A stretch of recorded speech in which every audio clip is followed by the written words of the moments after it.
নমস্কার দর্শক বন্ধুরা, প্রত্যেক দর্শক বন্ধুকে জানাই মকর সংক্রান্তির আন্তরিক প্রীতি এবং শুভেচ্ছা। তার পাশাপাশি অনেক অনেক স্বাগত জানাই প্রত্যেক দর্শককে আজকের এক বিশেষ অনুষ্ঠানে। আজকের দিনটাও যেমন সুন্দর, এই সুন্দর দিনে তাই আপনাদের জন্য একটা সুন্দর অনুষ্ঠানের আয়োজন করেছি আমরা। আজকের এই বিশেষ অনুষ্ঠানে আমাদের সঙ্গেও রয়েছেন একজন বিশেষ অতিথি। ব্যক্তিগত জীবনে জীবন জীবিকা নির্বাহের জন্য তিনি একজন কৃষক, একজন চাষি, তবে তার পাশাপাশি তিনি একজন শিল্পীও বটে। আপনাদেরকে পরিচয় করাবো এমনই একজন ব্যক্তিত্বের সঙ্গে, এবং ওনার নাম রূপক মালাকার। নমস্কার, আপনাকে স্বাগত জানাই খবরের প্রতিবাদে। নমস্কার আপনাদেরকেও। কারণ সেটা হচ্ছে আজকে যে খবরের প্রতিবাদ থেকে যে সকল সদস্যরা আমাকে এখানে নিয়ে এসছেন এত সুন্দর একটা অনুষ্ঠানে, সবাইকে আজকে মকর সংক্রান্তির দিনে অনেক অনেক প্রীতি, শুভেচ্ছা, ভালোবাসা। আমাদের সঙ্গে রয়েছেন রূপক মালাকার, যিনি ব্যক্তিগত জীবনে একজন কৃষক, একজন চাষি হলেও উনি কিন্তু এই শিল্প জগতের সঙ্গেও জড়িত রয়েছেন বিগত ২৬ বছর ধরে। এই বিষয় নিয়েই ওনাকে নিয়ে, ওনার জীবন নিয়ে, এবং কিভাবে এই যে শিল্প জগতের সঙ্গে ওনার যেই বন্ধন, সেটা কিভাবে, সেই সবকিছু নিয়েই আমাদের আলোচনা তো চলবেই। এবং প্রথমেই আপনার কাছ থেকে একটা গান শুনতে চাইবো, তারপর আমরা আপনার সাথে আরো কিছু আলোচনা করব। তো প্রথমে আজকে আমাদের দর্শক বন্ধুদের জন্য কি গান গাইতে চলেছে? আজকে সবচেয়ে প্রথমে এমন একটা গান গাইবো যে গানগুলি আমার খুব ভালো লাগার, লালন ফকিরজির গাওয়া গান, ভক্তিগীতি গান আমার খুব ভালো লাগার। আশা করি আপনাদেরও ভালো লাগবে। আমি একটা গান করছি। একটা গান দিয়ে তাহলে আজকে শুরু করা যাক। আশা করছি রূপকদার গাওয়া এই প্রথম গানটি আপনাদের প্রত্যেক দর্শক বন্ধুদেরই ভালো লাগবে। তাহলে শুনবো রূপকদার গাওয়া এই প্রথম গানটি।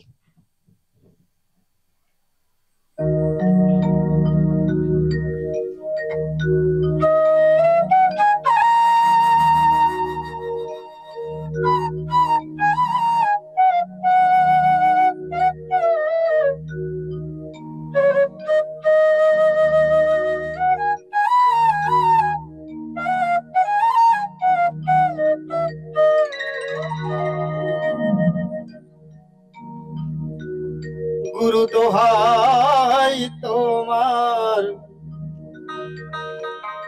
মনকে আমার লৌগো সুপথে, তোমার দয়া বিনে চরণ, তোমার দয়া বিনে চরণ সাধিব কি মতে।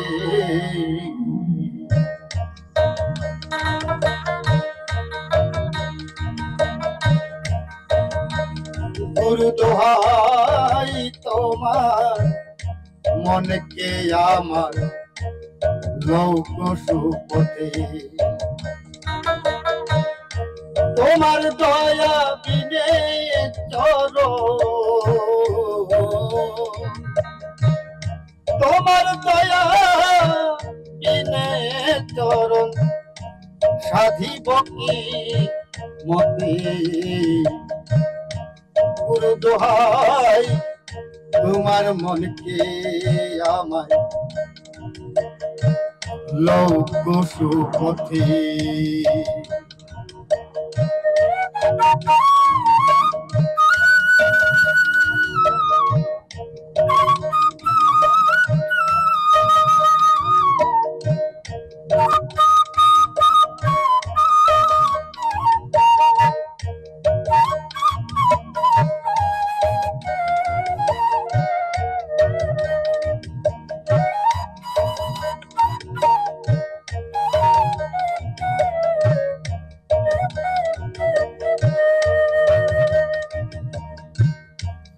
তুমি যারে ভোগ সদা,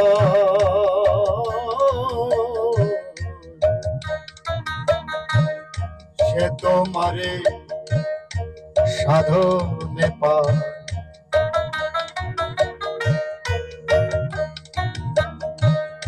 তুমি যারে ওগো সদয়,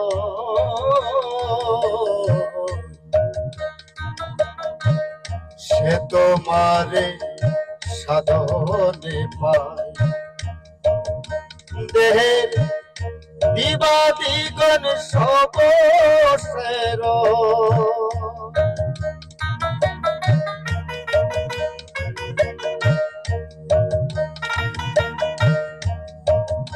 দেহের বিবাদীগণ সবশের তোমার কৃপাতে। দোহাই তোমার মনকে আমার লোক সুপথে।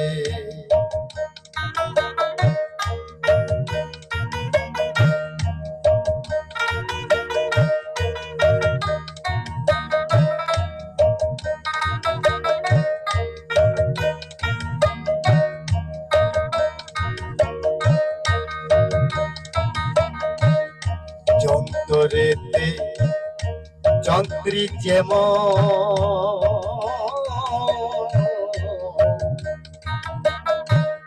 যেমন বাজায় বাজে তেমন। যন্ত্রেতে যন্ত্রী যেমন, যেমন বাজায় বাজে তেমন। তেমনি যন্ত্র আমার এই মন, ও তেমনি যন্ত্র আমার এই মন। ফুল তোমার হাতে গুরু দোহাই তোমার মনকে আমার লোক সুপথে।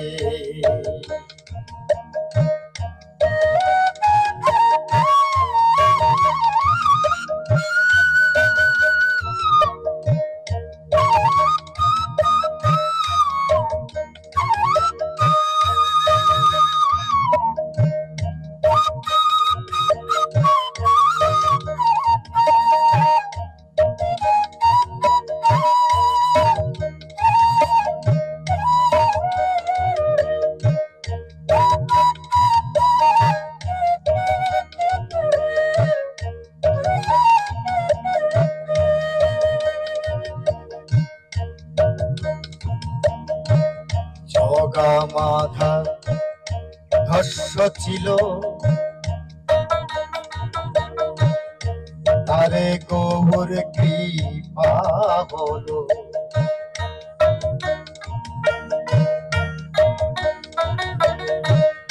জগা মাধা ধস্য ছিল, তারে গৌর কৃপা হলো। অধীন লাল দোহাই দিল, ও লালন পথে পড়ে রইল। সেই আশাতে দোহাই তোমার মনকে আমার লোক সুপথে। তোমার দয়া বিনে তোমায় সাধিব কি মতে।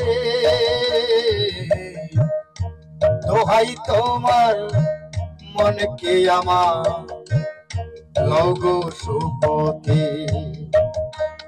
গুরু দোহাই তোমার মনকে আমার লোক সুপথে। গুরু দোহাই তোমার মনকে আমার লোক সুপথে।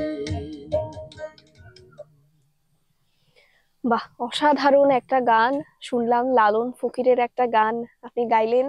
খুব সুন্দর একটা দিনে খুব সুন্দর একটা গান দিয়ে আজকে শুরু করলেন অনুষ্ঠান। ধন্যবাদ আপনাকে, ধন্যবাদ। তো আশা করছি আমাদের দর্শক বন্ধুদেরও গানটি ভীষণ ভালো লেগেছে। এরপরও আমরা আরো গান শুনবো রূপকদার কাছ থেকে। তবে একটু আপনার নিজের বিষয়ে জানবো এখন, যে আপনি নিজের বিষয়ে একটু বলুন।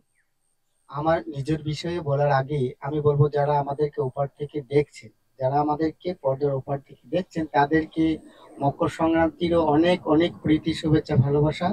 আপনাদের বছরগুলি, দিনগুলি খুব ভালোভাবে কাটুক, এই কামনা এবং এই অপেক্ষা রেখে কিন্তু এই সুন্দর অনুষ্ঠানটিতে আজকে আবারও আমাকে খবরের প্রতিবাদ যে নিউজ চ্যানেল আছে, ওরা আমাকে নিয়ে এসছে।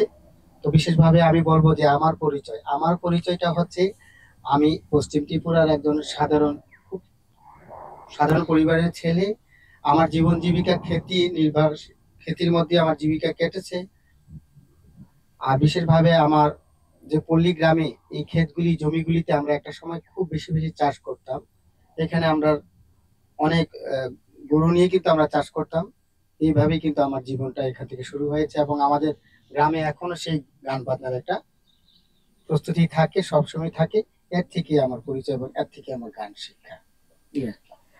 মোটামুটি আপনি আমাদের সাথে আলোচনায় আগে বলেছেন যে মোটামুটি অনেকটা সময় ধরে কিন্তু এই সঙ্গীত জগতের সাথে আপনি জড়িয়ে আছেন। সেই মোটামুটি কত বছর হবে? আমার এখন বর্তমান বয়স 44 বছর চলছে, প্রায় 26 বছর হয়েছে আমি এই লোকসঙ্গীতকে নিয়ে ঘুরছি, একে চর্চা করছি, একে শেখার চেষ্টা করছি, কিন্তু শেখা হচ্ছে না। কোনখানে গেলে যে শেখা হবে তাও বুঝতে পারছি না। যতদিন পর্যন্ত বেঁচে থাকবো সেটা শেখার চেষ্টা করবো, সেই আর কি। তাহলে পরবর্তী আরো একটা গান আমরা শোনার জন্য প্রস্তুতি নিয়ে ফেলি। অবশ্যই লোকগীতি নিয়ে যেহেতু চর্চা, তাহলে পরবর্তী গানটাও কি লোকগীতের উপরেই গাইছেন? যেহেতু আমি বলেছি যে আমি পল্লী গ্রামের ছেলে, আমি পল্লী গান গাইবো, এর পেছনেই যাব, এর পেছনে যেন আমার জীবন শেষ হয়। তো আমি একটা পল্লী গ্রামের গান গাইছি, খুব ভালো লাগার একটা গান। যখন আমি ছোট ছিলাম তখনকার সময় আমি অনেক রাত্র রাত্র অনেক গানে যেতাম। তখন আমার মা জীবিত ছিল, এখন আমার মাও নেই, বাবাও নেই। তো যখন আমি অনেক রাত্র করে বাড়িতে ফিরতাম, তো আমার মা আমাকে বলতো, বাবা তুই যে এত রাত্র করে আসিস, যদি তোর কোনো একটা বিপদ হয়ে যায়। তো মা আমাকে নিয়ে সবসময় চিন্তা করতো। কিন্তু এখন মা নেই বলে কিন্তু আমি ভাবছি না যে মা আমার কাছে নেই, মা আমার কাছে আছে। আর কিভাবে আছে সেটা হচ্ছে, আমার ত্রিপুরা রাজ্যের প্রাকৃতিক নির্মল পরিবেশে যে মা রয়েছে, আমি এর মধ্যে আমার মাকে খুঁজি। যখন ভোর প্রভাতে যখন আমি গান থেকে বাড়িতে ফিরে আসি, তখন যেন মনে হয় মা আমাকে ডাকছে, ঠিক এমন ভাবে।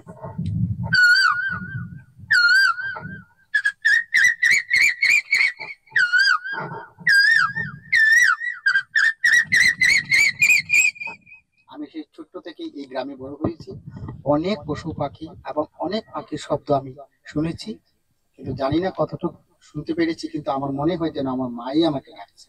তারপর আমি যখন গান থেকে আসি, তারপর আমার বাড়িতে কিছু হাঁস রয়েছে, সেই হাঁসগুলিকে প্রভাতে ছেড়ে দিই।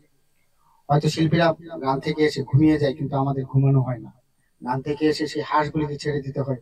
প্রভাতে যখন যার বাড়িতে হাঁস আছে, আপনারা যারা হাঁস পালন করে থাকেন, দেখবেন একটা হাঁস আরেকটা হাঁসের সাথে ঘাড় উঁচু করে ঠিক এমন শব্দ করে।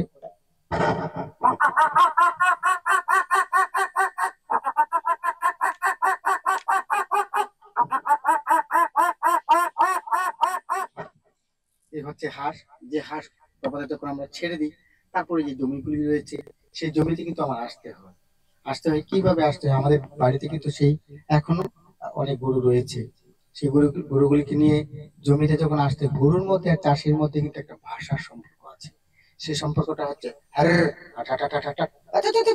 Bye bye bye bye bye bye, এমন একটা শব্দ করতে। কিন্তু এখন বর্তমান সময়ের সাথে সেই গরুগুলি নিয়ে এখন আর আসা হয় না। কারণটা হচ্ছে, সময়ের সাথে সাথে ট্র্যাক্টরের যুগ চলে এসছে, মেশিনের যুগ চলে এসছে। এখন আর গরু দিয়ে জমিতে চাষ হয় না। তারপরেও সেই ভাষাগুলি এখনো ভুলিনি। কারণটা হচ্ছে, আমাদের ত্রিপুরা রাজ্য অনেক এগিয়েছে, আরো এগিয়ে যাবে সামনের দিনে, সেই অপেক্ষা রেখে খুব ভালো লাগার আরো একটা গান গাইছি। কিন্তু যখন আমি গরু নিয়ে আসি জমির দিকে, তখন দূর থেকে একটা শব্দ ঠিক এমন ভাবে আসে।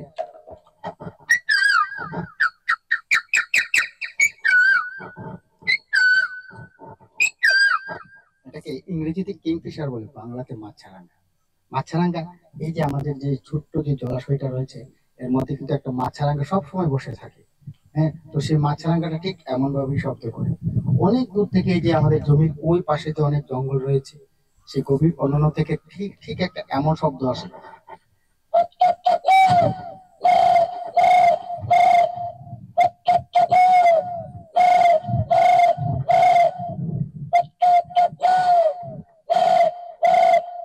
তখন যেন এমন মনে হয় যে আমি সেই প্রাকৃতিক নির্মল পরিবেশে বসে আছি। আর সেই একান্ত জমি হলেই কিন্তু মনে হয় যে প্রাকৃতিক নির্মল পরিবেশটা আমাকে জড়িয়ে রেখেছে। আর খুব ভালো লাগার একটা গান, আশা করি সবার ভালো লাগবে। আবারও বলছি, সেই গানগুলি কিন্তু মুখে মুখে খুব কম শোনা যায়।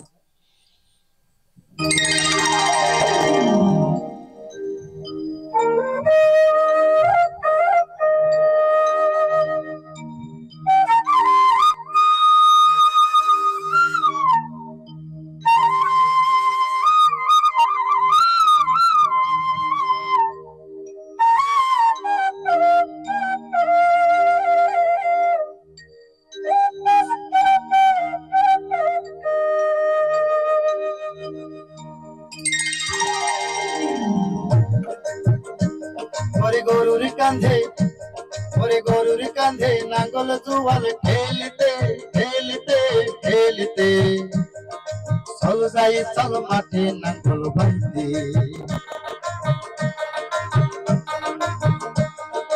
গরুর কান্ধে নাঙ্গল জোয়াল ঠেলিতে ঠেলিতে ঠেলিতে, ওরে চল যাই চল মাঠে নাঙ্গল বাইতে। ও ভাই চল যাই চল মাঠে নাঙ্গল বাইতে।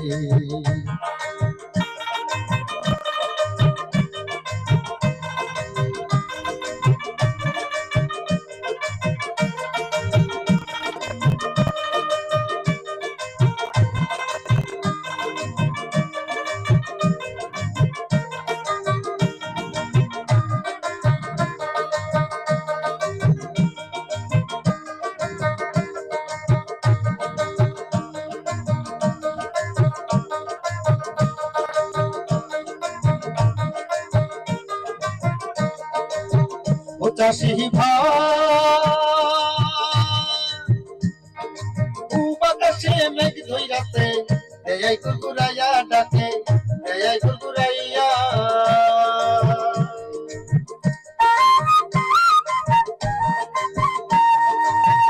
ও চাষি ভাই, বাতাসে মেঘ ধইরাতে, দেয়াই কুকুরাইয়া ডাকে, দেয়াই কুকুরাইয়া।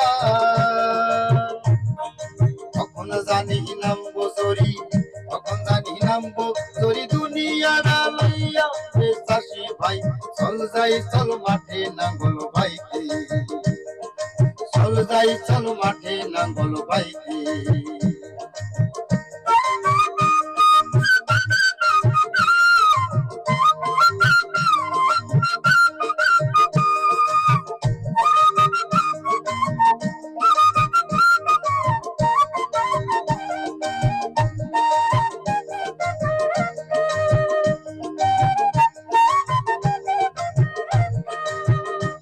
চাষি ভাই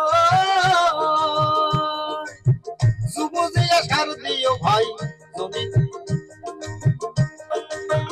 ও চাষি ভাই সুবুজিয়া সার দিও ভাই, পানি রাখো খেতে।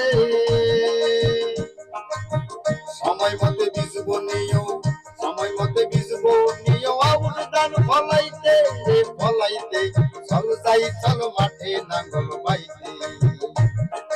গরুর কাঁধে, ওরে গরুর কাঁধে নাঙ্গল জোয়াল ঠেলিতে ঠেলিতে ঠেলিতে, চল যাই চল মাঠে নাঙ্গল বাইতে। ওরে চল যাই চল মাঠে নাঙ্গল বাইতে। গরুর কাঁধে নাঙ্গল জোয়াল ঠেলিতে ঠেলিতে ঠেলিতে, ওরে চল যাই চল মাঠে নাঙ্গল বাইতে। ওরে চল যাই চল মাঠে নাঙ্গল বাইতে। ওরে চল যাই চল মাঠে নাঙ্গল বাইতে। অসাধারণ আরো একটা গান। আর এই গানটার সাথে বসে বসে শুধু যে গানটা শুনছিলাম এটাই নয়, আরো অনেক কিছু লক্ষ্য করতে পারলাম। চারিদিকের পরিবেশটাও যেন এই গানটাকে পছন্দ করছে। বেশ কিছু পাখি যেন উড়ে গেল মাথার উপর দিয়ে, চারিদিকে মনে হলো যেন তারাও এই গানটা ভীষণ পছন্দ করছেন। তো লোকগীতির এটাই প্রভাব, শুধুমাত্র মানুষের মনেই নয়, আশেপাশের গোটা পরিবেশের মধ্যেও যেন এই লোকগীতি একেবারে মিশে যায়। গানের পর আমরা এই দোতারা আর বাঁশির যুগলবন্দিতে কিছু একটা শুনতে চাইবো, এবং সেটা শুনেই আজকের দিনের মতো অনুষ্ঠানটা আমরা এখানেই শেষ করব। তবে এই একই জায়গায়, একই পরিবেশে, একইভাবে আমরা খুব তাড়াতাড়ি আবারও রূপকদাকে সঙ্গে নিয়ে শুনবো আরো অনেক গান। তাহলে আজকের অনুষ্ঠানের শেষ পর্যায়ে এই বাঁশি আর দোতারার যুগলবন্দিতে শুনে নেব কিছু একটা। সেই আমিও সময় নষ্ট করছি না, খুব ভালো লাগার একটা প্রস্তাব আমাকে দিয়েছেন, চেষ্টা করছি খুব ভালো লাগার একটা গান গিয়ে যাবো।